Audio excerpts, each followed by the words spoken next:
안녕하십니까. EBS 연중기획 미래를 여는 길, 오늘도 힘차게 시작하겠습니다.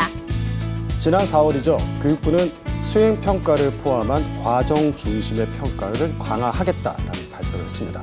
이 발표 내용의 핵심은 초등학교와 중학교의 경우 과목 특성과 수업 활동을 연계해서 수행평가만으로 평가를 진행할 수 있고요. 고등학교의 경우에는 일부 과목에 한해서 수행평가만으로 평가를 진행하겠다는 것이 핵심 발표 내용이었습니다.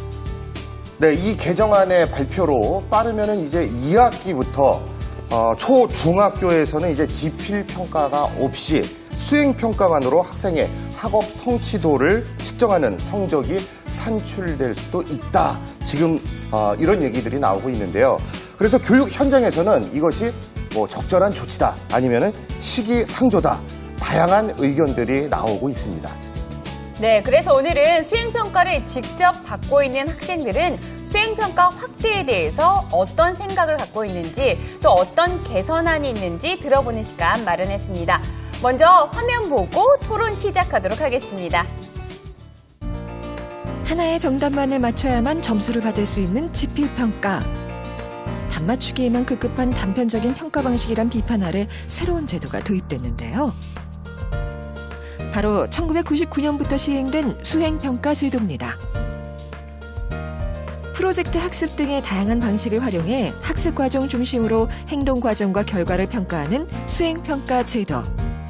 학생들의 창의성, 문제 해결 능력을 길러주는 새로운 평가 방식으로 주목받았습니다. 그리고 수행평가 도입 18년째인 올해 4월, 교육부는 수행평가 확대 방안을 발표했는데요. 초등학교와 중학교는 모든 과목, 고등학교는 예체능 과목에서 수행평가를 통해 성적을 100% 산출하는 게 가능해진 겁니다. 그런 수행평가가 확대되는 것은 굉장히 긍정적인 그런 방향으로 보고 있고요. 특히 수행의 비중이 교과별로 조금씩 다르다고 본다면 예체능이라든지 수행이 중요한 그런 교과목에서는 수행평가가 주요한 평가 방식으로 자리 잡는 것이 매우 중요하다고 생각을 합니다. 수행평가의 확대로 학생들의 창의성을 살리는 성장, 발전 중심의 교육이 가능할 것이라는 기대. 반면 공정한 기준 마련이 어렵고 학습 부담이 오히려 가중될 것이라는 우려의 시각도 만만치 않습니다. 직접 학교로 찾아가 학생들의 의견을 들어봤는데요. 네, 저는 찬성합니다. 네, 저는 합리적이라고 느꼈을 때가 이제 공부 외에 다른 능력으로 그 친구를 평가하게 될 때 되게 합리적인 평가 방식이구나라고 느꼈거든요. 수행평가라는 게 확대가 되면서 좀 더 능력 위주로 개발을 할 수 있게 된 것 같아요. 반대 입장을 가지고 있습니다. 나는 이 내용을, 이 관점을 바라보고 썼는데도 불구하고 점수가 낮게 나오거나 아니면 선생님들의 입맛에 맞게 글을 쓰다 보니까 점수가 높게 나오는 경우가 발생하기 때문에 그런 주관성이 첫 번째 문제인 것 같고, 과정보다는 결과를 보실 수밖에 없는 게 현실이고 선생님들께서도 그렇게 과정을 볼 시간도 부족하고 결과적으로 결과물만 가지고 평가를 할 수밖에 없습니다. 발표 이후 계속된 찬반 논란. 이에 교육부는 수행평가 방법의 기준을 제시하겠다고 발표했는데요. 실제 수행평가를 실시하는 선생님들에게는 여전히 고민이 많습니다. 그 평가 기준을 마련하는 게 굉장히 어려움이 있습니다. 과제 부담보다는 수업 과정 속에서 어떻게 성장해 가느냐, 이런 것을 공정하게 평가하는 게 무엇인가 계속 이렇게 연구를 하고 있습니다.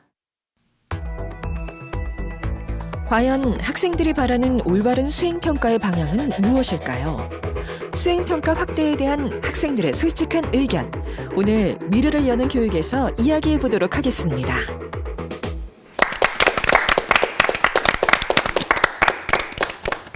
네, 1999년 수행평가가 시작된 이래 올해로 18년째가 됐는데요. 오늘 이 자리에 나온 학생들은 초등학생 때부터 고등학교 2학년인 지금까지 수행평가를 쭉 받아온 학생들입니다. 과연 어떤 생각을 갖고 있는지 들어보도록 하겠습니다. 먼저 자기소개 좀 부탁할게요. 자기소개 부탁합니다. 안녕하세요. 저는 대명고등학교 2학년 어수영입니다. 저희는 수행평가 확대 방안에 대해서 찬성 입장을 가지고 나왔습니다. 네, 그래요? 찬성 입장이고요. 네. 네, 안녕하세요. 저는 배명고등학교 2학년 조정훈입니다. 저 역시 어수영 학생과 같게 네. 수행평가 확대 찬성 방안에 대해 의견을 갖고 나왔습니다. 찬성 쪽에? 네, 찬성이요. 그래요. 네, 배명고등학교는 찬성 입장이고요. 네, 안녕하세요. 저는 상동고등학교 2학년 이지윤입니다. 수행평가 확대 방안에 대해 반대 입장을 들고 나왔습니다. 네. 안녕하세요. 상동고등학교 2학년 정다혜입니다. 저도 지윤이와 같이 반대 의견을 가지고 나왔습니다. 그렇군요. 오늘 재밌겠어요. 네. 예, 우리 저 배명고등학교 학생들은 지금 수행평가를 찬성하는 쪽이고, 네. 우리 여학생들 상동고는 지금 반대쪽 의견인데 오늘 아주 그냥 재밌는 토론이 기대가 됩니다. 일단 수행평가가 뭔지 우리 어수영 학생이 얘기 좀 해줄래요? 네, 일단 수행평가의 사전적인 의미는 일단 학생들이 일단 가지고 있는 능력이나 그런 어떤 자질 그런 것들을 드러낼 수 있는 산출물을 만들거나 네. 혹은 행동으로서 보여줄 수 있게 하거나 아니면 스스로 답을 구성할 수 있도록 요구하는 평가 방식입니다. 그렇군요. 수행평가. 네, 네. 저도 뜻을 다시 한번 확인할 수 있도록 뭔가 배움을 얻은 느낌인데 상동고등학교에서 현재 수행평가 반영 비율이 어떤지 궁금한데 다희 학생 현재 상동고등학교는 보통 수행평가 비율이 지필과 몇 대 몇으로 나눠져 있습니까? 보통 국영수, 과학, 영어는 지필고사 7, 수행평가 3 이 정도고 응미체 같은 경우는 수행평가가 8 그리고 지필고사가 2 정도 됩니다. 비율이 네. 그렇군요. 그렇군요. 일단 교과마다 이 수행평가 비율이 좀 다른데요. 일단 초등학교와 중학교 같은 경우에는 전 과목이 다 수행평가로 진행될 수 있고요. 고등학교 같은 경우에는 음미체, 즉 실기 과목 같은 경우에만 수행평가가 가능하다고 합니다. 자, 수행평가 확대 찬성한다 측인 배명고등학교의 기조 발언부터 들어보도록 하겠습니다. 네, 네. 저희는 수행평가 확대를 찬성합니다. 그 지필평가와 다르게 수행평가가 갖는 장점이라고 하면 네. 얼마나 완벽한 답을 찾느냐 이것이 중요한 게 아니고 그 답을 찾아가는 과정을 평가하는 것입니다. 제가 한 가지 예를 들어보겠습니다. 네. 네. 두 명의 학생이 있는데요. 학생 A는 평소에 공부에 그렇게 큰 관심을 두지 않던 학생이고 학생 B는 평소에도 꾸준히 우리가 흔히 모범생들이라고 하는 그런 성실한 학생이었습니다. 그런데 한 객관식 평가에서 학생 A는 운이 좋아서 찍은 게 많이 맞아가지고 높은 점수를 받았고 학생 B는 그날따라 컨디션이 안 좋아서 실수를 많이 해서 평소보다 낮은 점수를 받았다고 가정을 해보겠습니다. 그렇다면 이 두 학생의 점수가 비슷하다고 해서 두 학생의 학습 능력을 같다고 평가할 수 있을까요? 없죠. 네, 없을 겁니다. 네. 하지만 한 번의 시험 점수로 많은 것이 좌우되는 지필평가에서는 두 학생의 학습 능력이 같게 평가되는 모순이 발생하게 됩니다. 이러한 모순을 해결할 수 있는 게 바로 수행평가입니다. 수행평가는 한 번의 평가로 모든 것이 좌우되지 않기 때문에 많은 시간을 필요로 합니다. 하지만 이 많은 시간 동안 여러 번의 평가를 걸쳐 학생의 실수가 아닌 진정한 학생의 능력을 평가할 수 있게 되고 또 이렇게 여러 번의 평가를 걸쳐 얻게 된 진정한 학생의 능력은 우리 현대사회가 요구하는 진정한 인재상에 일맥상통하는 면이 있다고 생각합니다. 따라서 수행평가는 단순히 학생을 평가하는 데 그치지 않고 더 나아가서 학생의 진정한 능력을 더 발전시킬 수 있는 그런 가치가 있다고 생각합니다. 네, 그래서 그 조정훈 학생의 생각은 수행평가가 단순하게 지필평가처럼 그 결과만을 측정하는 것이 아니라 여러 번의 평가 과정을 거쳐서 조금씩 점진적으로 발전나가는 그 또 하나의 교육적인 목표가 있기 때문에 그것으로 수행평가 확대가 의미가 있다 이렇게 기조 발언을 해주셨고요. 우리 상동고등학교에서도 한번 기조 발언 부탁드릴게요. 이주인 학생이 한번 해볼까요? 네, 저희는 수행평가 확대 방안에 대해서 반대하는데 물론 수행평가는 좋은 점이 많습니다. 만약에 지필평가 같은 경우는 결과만 보고 선생님들이 판단하시지만 수행평가 같은 경우는 그것을 행하는 데 있어서 과정을 평가할 수 있기 때문에 좋은 점이 많은데 물론 수행평가가 좋은 점이 많지만 지필평가에 못 미치는 점이 많습니다. 선생님들께서 주관적인 의견을 개입하실 수 있기 때문에 제대로 된 기준이 없으면 그 같은 것이라도 어느 학생에 따라서 성적이 다르게 나올 수 있다고 생각합니다. 그럼 되게 불공평한 성적이 나올 수 있을 거라고 생각되고요. 또 그 잦은 수행평가가 있으면 학생들이 스트레스를 많이 받기 때문에 생각보다 그게 좋지 않은 방안이라고 생각하고 또 요즘 학생들이 성적에 대해서 되게 민감한데 네. 사교육을 많이 받잖아요. 근데 수행평가가 더 확대된다면 사교육률이 더 늘어날 것이고 그러면 학교에 대한 관심이 더 줄 것 같고 그렇기 때문에 수행평가에 반대합니다. 수행평가 확대에 반대합니다. 네. 그래요. 근데 사실 이렇게 되면 보통 나오는 의견들이 장점은 그러면 살리고 단점을 줄여 나가면 더 발전할 수 있지 않겠냐는 의견들이 많이 나올 수가 있는데 이 점에 대해서 우리 상동고등학교 어떻게 생각하시나요? 수행평가를 볼 때 선생님들이 주관적인 것이 많이 개입된다고 했잖아요. 근데 그 부분에서 기준을 꽉 잡아주거나 아니면 누구나 그 반박할 수 없게 그 정도로 모든 사람이 받아들일 수 있을 정도의 기준을 잡아주면 보완이 될 것 같습니다. 그 기준을 확실하게 잡아주면 된다고 하는데 그 기준을 어떻게 배명고등학교 찬성 측이잖아요. 학교에서 수행평가 기준이 모든 학생들이 동의할 만큼 어떻게 잘 구성이 되어 있습니까? 이제 과목에 따라 다른데요. 논술형 평가 같은 경우에는 아무래도 기준이 명확할 수가 없으니까 논술형 평가에 대해서는 뭐 학생들이 자신의 점수에 대해 불만을 표시하는 경우가 많고요. 그런 경우가 아니고 뭐 발표 수업이나 뭐 그냥 간단하게 글쓰기 수업 이런 거는 그 점수별로 기준이 명확하게 나와 있기 때문에 큰 불만은 없는 편입니다. 그러면은 그 우리 상동고등학교에서 좀 평가 기준이 조금 애매모호해서 좀 민원이 제기되거나 했던 그런 경우는 없습니까? 그런 건 없는데 그냥 개인적으로 솔직히 공부 좀 잘하는 학생들에게 좀 유리하게 점수를 선생님들께서 주시는 부분이 없지 않아 있는 것 같아요. 어떤 부분이 좀 특히 그렇게 좀 예.